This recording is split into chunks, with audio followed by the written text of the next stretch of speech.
Hello student, देखिए physics का 5वां लेसन लिखा है ऊर्जा का स्रोत। ये लास्ट क्वेश्चन है फिजिक्स का, ऊर्जा का स्रोत स्टूडेंट।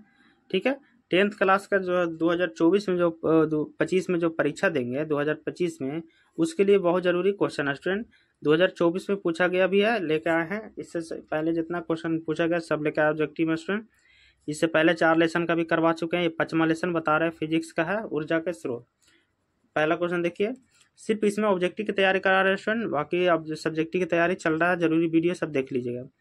पहला क्वेश्चन देखिए, नाभिकीय ऊर्जा प्राप्त करने के लिए निम्नलिखित में कौन आवश्यक है? तो नाभिकीय ऊर्जा प्राप्त करने आवश्यक स्टूडेंट यूरेनियम। क्या है? यूरेनियम सबसे जरूरी है ऊर्जा प्राप्त करने के लिए। दूसरा क्वेश्चन है, गर्म जल प्राप्त करने के लिए हम सौर जल तापक का उपयोग किस दिन नहीं कर सकते? जैसे गर्म जल करना है, जल को गर्म करना है, और दिन कैसा होना चाहिए, किस दिन गर्म नहीं कर सकते? तो बादलों वाले दिन हम गर्म नहीं कर सकते क्योंकि धूप नहीं रहेगा बादल वाले दिन। अगला क्वेश्चन देखिए, तीसरा, निम्नलिखित में कौन जैव मात्रा ऊर्जा का स्रोत नहीं है? जैव मात्रा ऊर्जा का स्रोत है ये नहीं, माने ऊर्जा का कोई स्रोत नहीं है। तो नाभिकीय ऊर्जा ऊर्जा का कोई स्रोत नहीं है स्टूडेंट। अगला चलते हैं चौथा क्वेश्चन को।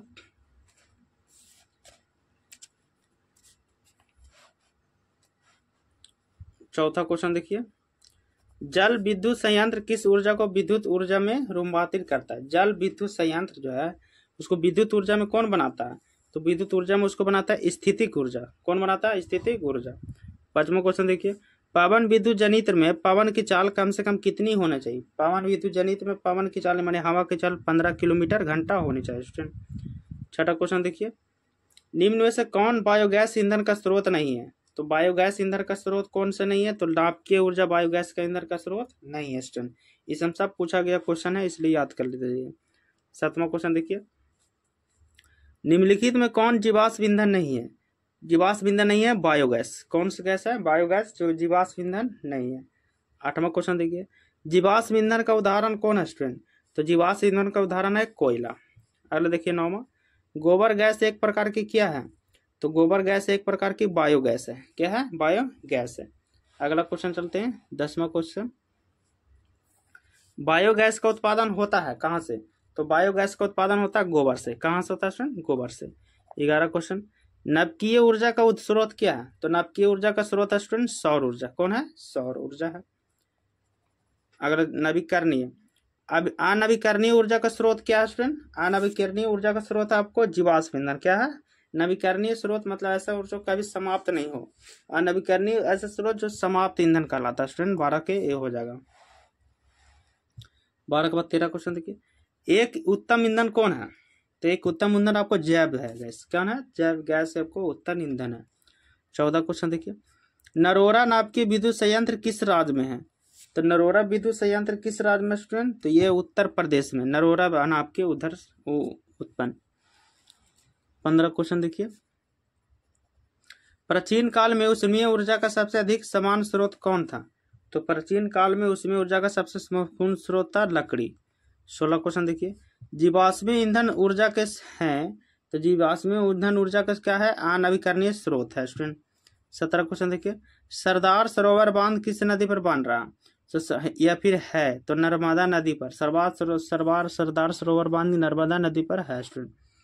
अगला देखिए 18, टिहरी बांध किस नदी पर है? तो टिहरी बांध आपको है गंगा नदी पर। किस नदी पर बना है? गंगा नदी पर। आपको अगला देखिए 19वां, जैव गैस एक उत्तम ईंधन है क्योंकि इसमें मीथेन गैस पाई जाती है। जैव गैस एक उत्तम ईंधन है तो इसमें मीथेन कितना पाया जाता है? तो इसमें मीथेन पाया जाता है 75%, इसलिए उत्तम ईंधन है स्टूडेंट। ठीक है,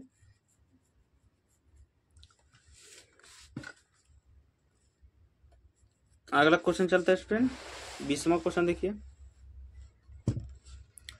20 है, पावनों का देश किसे कहा जाता है? यानी हवाओं का देश किसे कहा जाता है? तो पावनों का देश कहा जाता है आपको डेनमार्क को। 21वां क्वेश्चन देखिए, भारत का पवन ऊर्जा विद्युत उत्पादन करने वाले देशों में कौन सा स्थान में आता है? यानी पवन से ऊर्जा उत्पादन करने वाला कौन सा स्थान में है? तो 5वां स्थान में। कौन सा स्थान में आता है स्टूडेंट? 5वां स्थान में आते हैं। अगला क्वेश्चन देखिए 22, टरबाइन की आवश्यकता चाल को बनाए रखने के लिए पवन की चाल कितनी होनी चाहिए? टरबाइन जो घूमने वाला होता है उसको कितने चाल चाहिए कि वो चल सकता है? तो उसको 15 किलोमीटर घंटा, यानी 1 किलोमीटर 15 से अधिक चलना चाहिए स्टूडेंट। 23 देखिए, मीटर वाट के पवन ऊर्जा के जनित्र के लिए पवन फॉर्म को लगभग कितनी हेक्टेयर भूमि चाहिए 1 मिलीमीटर वाट के पवन ऊर्जा को जनित करने के लिए? तो इसको चाहिए 4। कितने एरिया? कम से कम 4 एरिया चाहिए स्टूडेंट। 24 देखिए, 24 है, पृथ्वी के वायुमंडल की परिरेखा पर सूर्य की किरणों के लंबित स्थित खुले क्षेत्र के प्रति एकांक क्षेत्र पर प्रति सेकंड पहुंचने वाली सौर ऊर्जा को क्या कहते हैं? तो सौर ऊर्जा कहते हैं सौर स्थिरांक। क्या कहते हैं? सौर स्थिरांक। 25 क्वेश्चन इंपॉर्टेंट क्वेश्चन है। सौर सेल बनाने के लिए किसका उपयोग किया जाता है स्टूडेंट? सौर सेल बनाने के लिए सिलिकॉन का उपयोग किया जाता है। 26 क्वेश्चन देखिए, 26 है, मानक निर्मित उपग्रह और अंतरिक्ष अन्वेषण युक्तियों जैसे मार्स और वेटरों में किसका उपयोग प्रमुख ऊर्जा के रूप में किया जाता है? तो इसको किया जाता है सौर सेल। किसका? सौर सेल के रूप में किया जाता है। 27 क्वेश्चन देखिए, बांध के द्वार पर स्थापित टरबाइन ज्वारीय ऊर्जा को किसमें रूपांतरित करता है? जो बांध पर द्वार होता है उसको स्थापित होता है टरबाइन, वो ज्वारीय ऊर्जा किसको रूपांतरित करता है? तो रूपांतरित करता है विद्युत ऊर्जा को स्टूडेंट।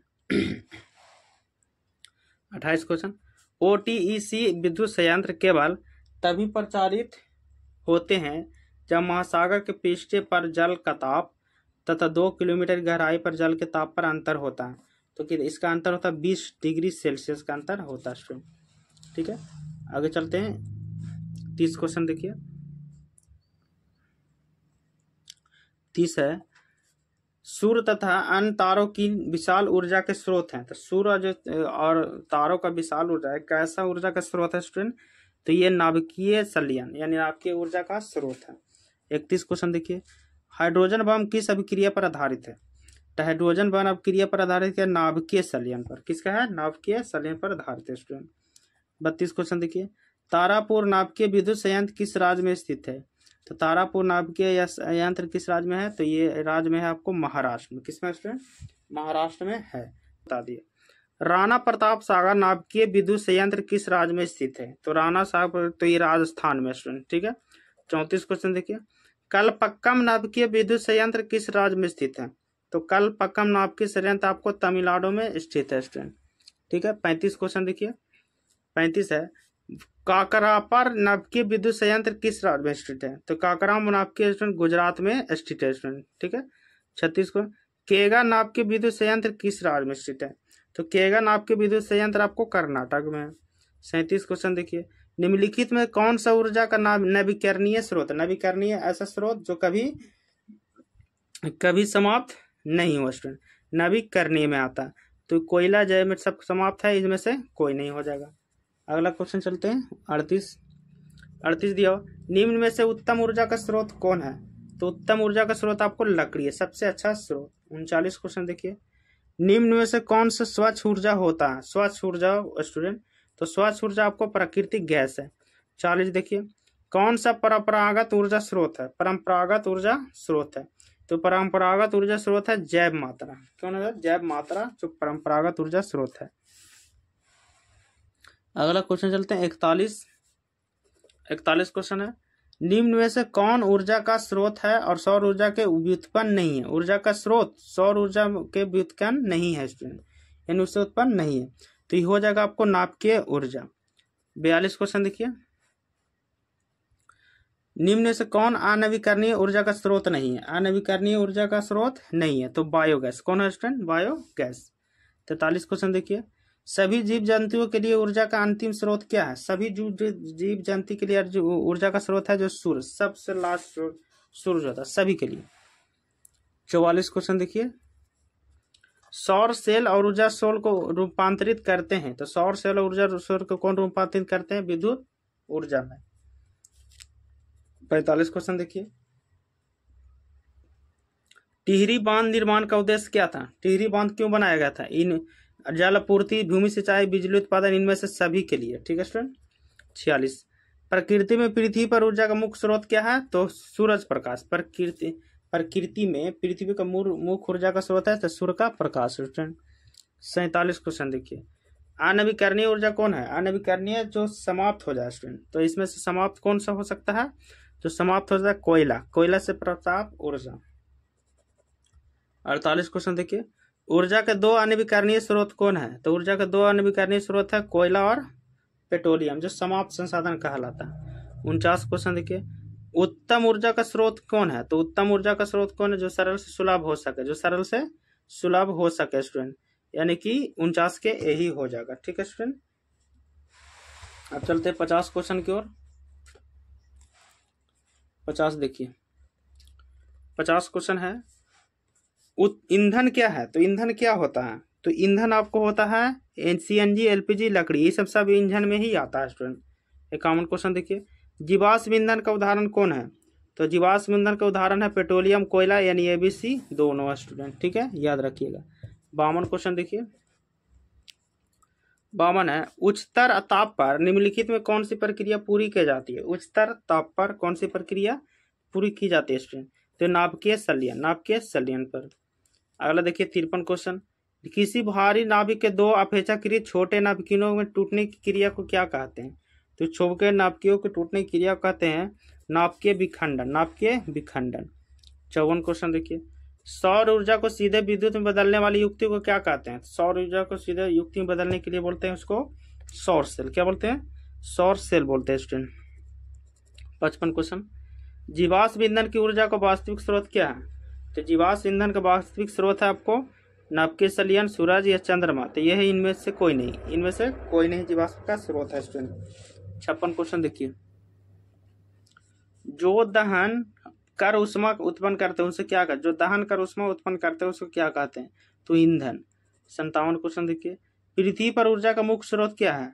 तो पृथ्वी पर ऊर्जा का मुख्य स्रोत है सूर्य। 58 क्वेश्चन देखिए, निम्नलिखित में से किस धातु से सोलर सेल बना होता है? किस धातु से सोलर सेल बना होता है? तो सिलिकॉन से धातु सेल बने होते हैं स्टूडेंट। 59 देखिए, निम्नलिखित में कौन सा पदार्थ बिना ज्वाला के जलता है? बिना ज्वाला के जलता है, तो ये बिना ज्वाला के कोयला में आग लग सकता है, बिना जलाए कोयला में आग लग सकता है। 60 क्वेश्चन, शुक्र सेल में ऋण इलेक्ट्रॉन बना होता है। शुक्र सेल में ऋण इलेक्ट्रॉन क्या होता है? तो शुक्र सेल में ऋण इलेक्ट्रॉन होता है जस्ता। 61 क्वेश्चन देखिए, डीजल का उपयोग होता है, डीजल का उपयोग होता है, तो डीजल का उपयोग कहाँ होता है स्टूडेंट?